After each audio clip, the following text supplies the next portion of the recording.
As I've said over and over, Matthew put this at the beginning of his gospel for a reason. One of those reasons is that he is stating that Jesus the Christ does not appear out of nowhere. He belongs in the human story. He's not unattached to the struggles and hopes and dreams of God's people. He is part of this long, aching, hopeful, shattered, picking itself up again story that's been going on for so very, very long. He's a son of Abraham, which is a reminder of a promise, that God's promise has been threading through like a golden thread all of this story, all of these struggles. That God's presence has been with us, Emmanuel, God with us, through all of these dark times and hopeful times.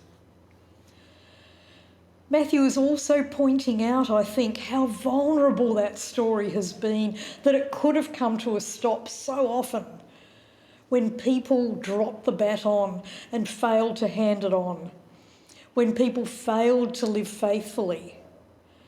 But it didn't come to a stop because among some of the most unexpected people and places, faithfulness came to the fore and the story went on. Matthew is very clear that it's out of the shadows and the margins, the unexpected places, that God's faithful action is most likely to step out and surprise us.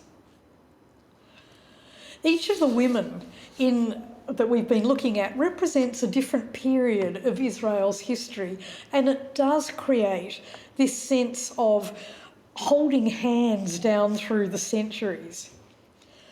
Tamar comes from the age of the patriarchs, Abraham, Isaac and Jacob. That time, almost pre-history, if you like, when the very first promise was given, but such a very long time before it came to fruition. Rahab, the very point of the promise to Abraham in the coming into the promised land, there is her story. Ruth, the moment between the chaos of the time of the judges and coming into the more ordered time of the monarchy. Bathsheba, from the height of that time of monarchy, but the reminder that kings could be dangerous if they took power too much into themselves and failed to realise that the ultimate king had to be God.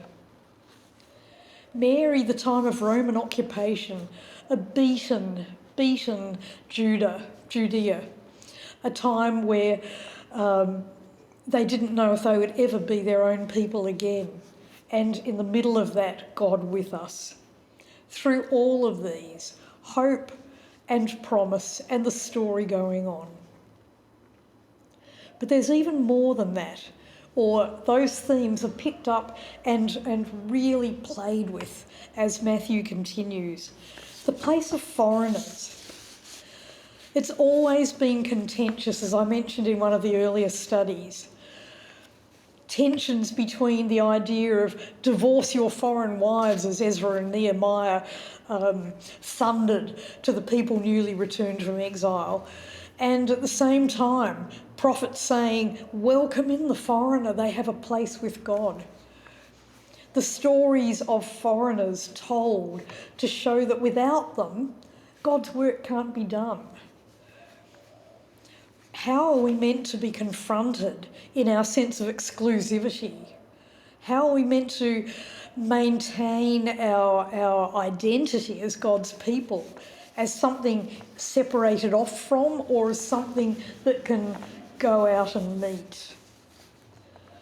You might like to stop and have a think about that for a little while, because at times the church has seen its job to protect the purity of the faith by excluding different groups. I wonder if you can think of some groups that have been excluded to your knowledge.